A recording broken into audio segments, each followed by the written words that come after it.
हाँ जी। मैम आप ना बहुत खूबसूरत हो। प्रेमी आशिक आवारा। मैम आप ना बहुत खूबसूरत हो। 2-3 दिन से एक आदमी आ रहा है और एक ही बात करता है कि तुम बहुत खूबसूरत हो। अच्छा, तुम चिंता मत करो, कल ना मैं घर पे ही हूँ। कल जब वो आएगा तो मैं उसे मजा चखाता हूँ, ठीक है? मैम आप ना बहुत खूबसूरत हो। हाँ हूँ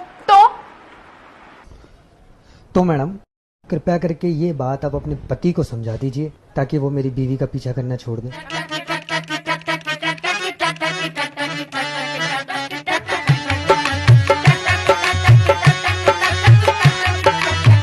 तार बिजली से पतले हमारे पिया, तार बिजली से पतले हमारे पिया, और सासू बता